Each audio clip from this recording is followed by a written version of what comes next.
بسم اللہ الرحمن الرحیم۔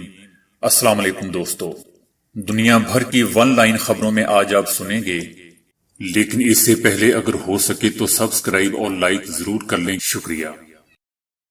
امریکی معیشت کورونا کے لاک ڈاؤن کھلتے ہی مئی کے مہینے میں روزگار کے 25 لاکھ نئے مواقع پیدا کیے اور بے روزگاری کی سطح کم ہو کر 13.3% ہو گئی۔ یہ اعداد و شمار اقتصادی اندازوں اور پیش گوئیوں کے برعکس امریکی معیشت کی مضبوطی کو ظاہر کرتے ہیں۔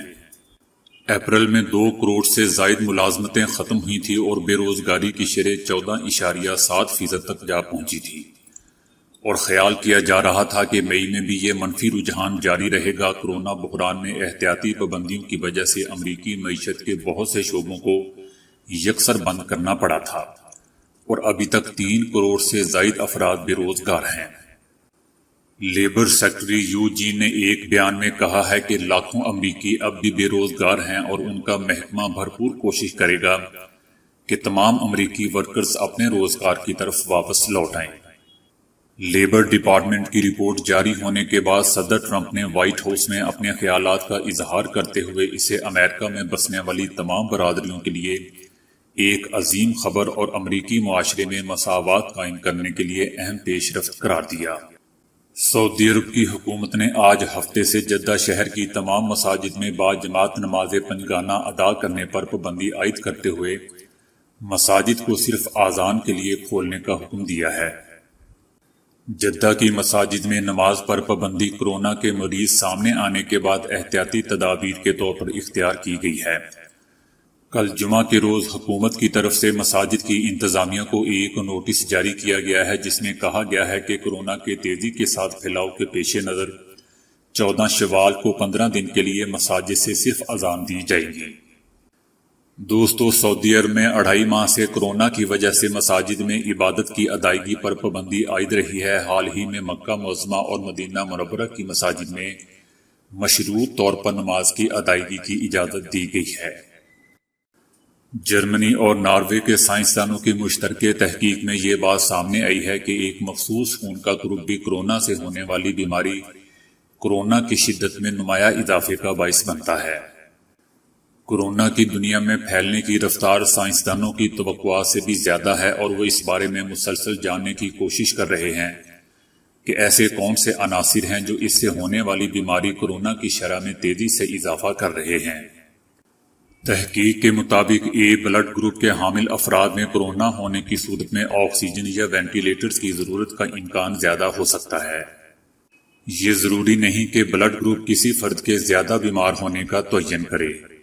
بلڈ گروپس کا تجزیہ کرنے کے بعد تخمینہ لگایا گیا کہ او گروپ والے افراد کو 50% زیادہ تحفظ اور اے گروپ والوں کے لیے 50% زیادہ خطرہ ہوتا ہے۔ صدر ٹرمپ نے جرمنی سے امریکی فوجی واپس بلانے کا حکم دیا ہے۔ امریکہ کے ایک اعلیٰ عہدیدار نے ایک بیان میں کہا ہے کہ اس فیصلے سے یورپ سے متعلق امریکی وعدوں کے بارے میں خدشات پیدا ہو سکتے ہیں۔ فوجی انخلاء کے اس فیصلے کے نتیجے میں جرمنی میں موجود امریکی فوجیوں کی تعداد 34,500 کم ہو کر 25,000 رہ جائے گی۔ جاپان کے گھریلو خرچ میں اپریل کے مہینے میں ریکارڈ کمی آئی ہے، کیونکہ کورونا کی عالمی وبا کے باعث اہل خانہ نے گھروں پر زیادہ وقت گزارا ہے۔ 2 یا زائد افراد پر مشتمل گھرانوں کا اوسط خرچ تقریباً $2,450 رہا۔ خرچ میں حقیقی معنوں میں پچھلے سال کے مقابلے میں 11.1% کمی آئی ہے۔ سیاحت کا شعبہ سب سے زیادہ متاثر ہوا ہے، جہاں پیکج ٹورز پر خرچ پر 97% کی بڑی کمی ریکارڈ کی گئی ہے۔ ہوٹلوں اور قیام گاہوں پر خرچ 94.7% کم ہو گیا ہے۔ گھر سے باہر طعام پر خرچ کی جانے والی رقم میں 63.3%، جبکہ ملبوسات اور جوتوں وغیرہ جیسی دیگر اشیاء پر خرچ میں 55.4% کمی ریکارڈ کی گئی ہے۔ ایران کے لیے امریکہ کے خصوصی ایلچی برائن ہک نے کہا ہے کہ امریکہ ایران کے خلاف پابندیوں کا سلسلہ جاری رکھے گا تاکہ اسے مذاکرات کی شرائط پر آمادہ کیا جا سکے۔ ہک نے کہا کہ ایران کو نئے معاہدے پر بات چیت کرنا ہوگی۔ ہک نے کہا کہ ایران میں غیر منصفانہ طور پر قید امریکیوں کی رہائی کے لیے کام جاری رکھے گا۔ ان کا کہنا تھا کہ ایران کو سفارتی مسائل کا سفارتکاری کے ذریعے جواب دینا ہوگا۔ حکم نے مزید کہا کہ ایران کے ساتھ اب بات چیت صرف قیدیوں تک محدود ہو گئی ہے۔ جمعہ کو صدر ٹرمپ نے مائیکل وائٹ کی امریکی سرزمین پر آمد کے بعد اس کی رہائی پر ایران کا شکریہ ادا کیا تھا۔ مائیکل وائٹ ایران میں 2 سال قید رہنے کے بعد جمعرات کو ایک طیارے سے تہران روانہ ہوئے تھے۔ اس سے قبل امریکہ نے 2 ایرانیوں کو بھی رہا کیا تھا۔ دنیا کی آبادی میں انتہائی تیزی سے اضافہ ہوتا جا رہا ہے۔ یہاں نہ صرف زندہ لوگوں کے لیے رہائش کم پڑتی نظر آ رہی ہے، بلکہ مرنے کے بعد مناسب ابدی آرام گاہ حصول بھی مشکل ہوتا جا رہا ہے۔ دنیا میں مرنے والے لوگوں کی تعداد بھی تیزی سے بڑھ رہی ہے اور یہ وقت آ گیا ہے کہ اب قبرستان میں دفنانے تک کی جگہ میسر نہیں ہوتی۔ کچھ معاشروں میں باڈیز کو جلا کر ٹھکانے لگایا جاتا ہے، جبکہ کچھ مذاہب میں میت کو دفن کرتے ہیں۔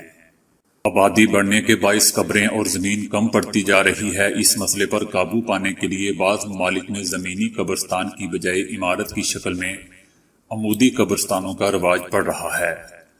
قبروں کے لیے زمین کی دستیابی اور آبادی کے تناسب کے پیش نظر برازیل کے شہر سینٹوس میں 1983 میں ایک بلند و بالا عمارت تعمیر شروع ہوئی، جو اب دنیا کی سب سے اونچی قبرستانی عمارت بن چکی ہے، اور اس قبرستان کی عمارت کا اندراج Guinness world book of record میں بھی ہو چکا ہے۔ یہ ایک پہاڑ کے دامن میں 32 منزلہ خوبصورت عمارت 108 میٹر بلند ہے۔ اس کا نام میموریل نیکروپول رکھا ہے۔ اس کے احاطہ میں لان، پارکنگ، چرچ، باغ، ایک آبشار اور ریسٹورانٹ بھی موجود ہے۔ 32 منزلوں میں کئی بلاکس ہیں اور ہر بلاک میں 150 مقبرے ہیں۔ اس کے علاوہ ہر مقبرے میں 6 قبریں بنی ہوئی ہیں۔ اس بلند و بالا قبرستان میں ایک وقت میں 25,000 میتوں کی گنجائش ہے۔ قبروں کو ٹھنڈا رکھنے کے لیے ہوا کے گزرنے کے مناسب انتظامات ہیں۔ قبر جتنی اونچائی پر ہوگی اس کی قیمت بھی اتنی ہی زیادہ ہوگی۔ یہ عمارت برازیل کا بہت بڑا سیاحتی مقام بن چکی ہے اور لاکھوں سیاح یہاں کے مناظر دیکھنے کے لیے آتے ہیں۔ دوستو، دنیا میں بسنے والے زندہ لوگوں کے لیے باڈیز کی تدفین ایک سنگین مسئلہ بنتا جا رہا ہے، کیونکہ دنیا تو بس ایک مسافر خانہ ہے اور ہمیں اپنی آخری آرام گاہوں میں ہر صورت بہرحال جانا ہے۔ چائنا نے کہا ہے کہ امریکی اسٹاک ایکسچینج میں چین کی فرم کو جبراً نکالنا امریکی مفادات کے لیے انتہائی خطرناک ہوگا۔ چائنا کا یہ بیان تب سامنے آیا جب امریکی وزیر خارجہ مائک پومپیو نے چین میں قائم فرموں کے اکاؤنٹنگ کے امور میں دھوکہ دہی سے متعلق امریکی سرمایہ کاروں کو خبردار کیا۔ عالمی ادارہ صحت نے ماسک سے متعلق اپنی رہنما ہدایات تبدیل کرتے ہوئے کہا ہے کہ جب مقامات پر سماجی فاصلہ ممکن نہ ہو، وہاں لوگوں کو ضرور ماسک پہننے چاہیے۔ دکانوں، پبلک ٹرانسپورٹ جیسے عوامی مقامات پر سماجی فاصلہ برقرار رکھنا ممکن نہ ہو، وہاں لوگوں کو ماسک پہننے کی ضرورت ہے، کیونکہ ماسک جراثیم کے ذروں سے لوگوں کو بچا سکتا ہے۔ ادارے کا مزید کہنا تھا کہ 60 برس سے زائد عمر کے بزرگ افراد اور بیمار لوگ میڈیکل ماسک ضرور پہنیں۔ تاہم صرف ماسک پہننے سے کورونا سے بچا نہیں جا سکتا، بلکہ سماجی فاصلہ رکھنے، ہاتھ دھونے اور دیگر احتیاطی تدابیر پر عمل درآمد بھی یقینی بنایا جائے۔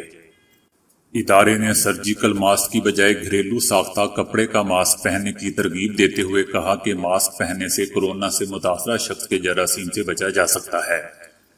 دوستو، اس سے قبل عالمی ادارہ صحت نے یہ کہا تھا کہ صرف طبی عملے اور کورونا سے متاثرہ مریضوں کو ماسک پہننے چاہیے اور عام لوگوں کو ماسک پہننے کی ضرورت نہیں ہے۔